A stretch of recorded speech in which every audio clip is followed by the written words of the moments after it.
And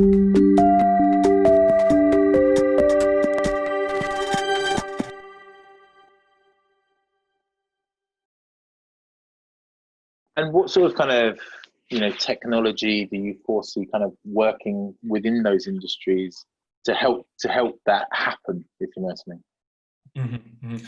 I think from an augmented virtual reality point of view, which is perhaps not what you'd immediately associate with finance, but certainly within other sectors and indeed the financial insurance sector, I think you'll start seeing more of a move towards providing a more interactive and in-depth experience for customers and clients to allow them to be a little bit more interactive and feel that they are getting the customer service that they crave.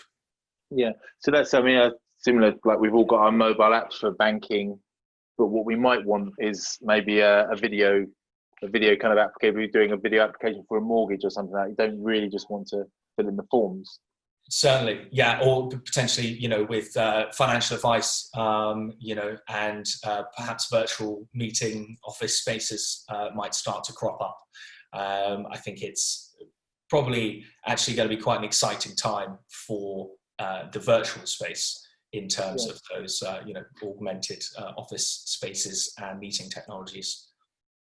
And do you think that that will be driven by the big players in financial services, or for instance, I've got a Revolut account, right? So I kind of use that. Do you think it's going to be driven by the disruptors, or do you think that the big four banks or the big banks are prepared for that and have been doing the work on that themselves?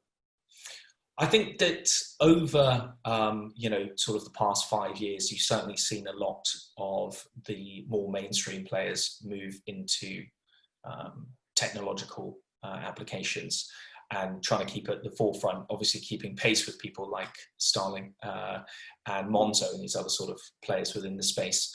But it's very difficult to tell, given how the technology sector tends to react to changes in the market. I think potentially we could see some really interesting ideas and innovations coming from smaller teams that then pave the way for perhaps more mainstream players to utilize. Yeah, and do you think that kind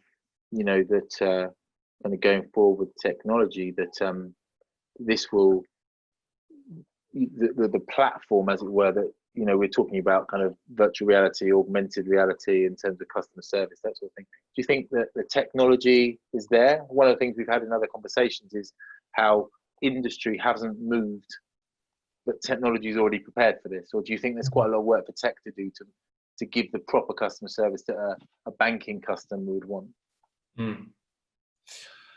Well, I think in a lot of areas, the technology certainly exists and has done for, certainly from a development point of view, certainly has done and has existed for quite some time. And you see how a few of these startups have utilized that technology. And I think that what will happen is that perhaps the pace in which these technologies get picked up out of necessity and having to wanting to deliver a better customer experience will mean that they're picked up, and certainly perhaps a little bit more in the niche areas of technology, certainly in sort of augmented reality and virtual reality. I think those will probably start to speed up the pace of innovation and adoption. That's right, because in the end, it is about, one of the outcomes of business, trying to make it all productive and efficient and easy to use at this moment in time, which is what these types of things can do. So, and safer as well, I guess.